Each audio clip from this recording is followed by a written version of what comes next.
மற்ற ஆப் மாதிரி இல்லாம தட்சால் ட்ரிப் சிட்டியை தவிர தமிழகம் முழுவதும் எல்லா டவுன்லயும் இருக்கு. லோக்கல்ல மட்டும் இல்லாம ரெண்டல், அவுட் ஸ்டேஷன் ட்ரிப் டியூட்டின்னு எல்லா டவுனுக்கும் போகலாம். கீழே டிஸ்கிரிப்ஷன்ல இருக்க லிங்கை கிளிக் பண்ணி தட்சால் ட்ரிப்பை டவுன்லோட் பண்ணி. மாமல்லபுரத்தில் 100 கோடி ரூபாய் மதிப்பீட்டில் சுற்றுலா உட்கட்டமைப்பு வசதிகள் மேம்படுத்தப்படும் என முதலமைச்சர் தெரிவித்துள்ளார்.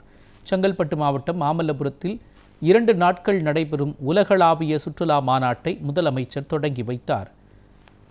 மாநாட்டில் முதலமைச்சர் முன்னிலையில் பல்வேறு புரிந்துணர்வு ஒப்பந்தங்கள் கையெழுத்தாகின. இதனைத் தொடர்ந்து பேசிய முதலமைச்சர் ஸ்டாலின், வன்முறையை தவிர்த்து வறுமையில் வெல்ல வேண்டிய மண்ணில் எப்படி மத வன்முறையை தூண்டலாம் என்பதே பாஜகவின் நோக்கமாக உள்ளது என்றும், அதற்கு மௌன சாட்சியாக அதிமுக அமைதி காக்கிறது என்றும் தெரிவித்தார்.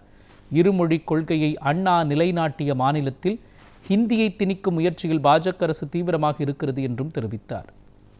உலக சுற்றுலா வரைபடத்தில் கலை மற்றும் பண்பாட்டு சுற்றுலா தலமாக தமிழ்நாடு இடம்பெற முதல் முறையாக அடுத்த ஆண்டு ஜனவரி மாதத்தில் தமிழ் பினாலே நடத்தப்படும். 2வது அறிவிப்பு, மாமல்லபுரத்துக்கு வருகிற சுற்றுலா பயணிகளுக்கு தேவையான அடிப்படை வசதிகளை மேம்படுத்த முதலாக மாமல்லபுரத்தில் சிறப்பு பகுதி மேம்பாட்டு ஆணையம் அமைச்சு அதன் மூலம் 100 கோடி ரூபாய் மதிப்பீட்டில் உலக தரத்தில் நவீன சுற்றுலா உட்கட்டமைப்பு வசதிகள் ஏற்படுத்தப்படும். 3வது அறிவிப்பு, 2023ஆம் ஆண்டு சுற்றுலா கொள்கை அறிவிப்பை அடிப்படையாக கொண்டு சிப்காட் நிறுவனம் சுற்றுலா தலங்களை கண்டறிந்து முதலீடுகளை ஈர்த்து புதிய சுற்றுலா வசதிகளை உருவாக்க உள்ளது.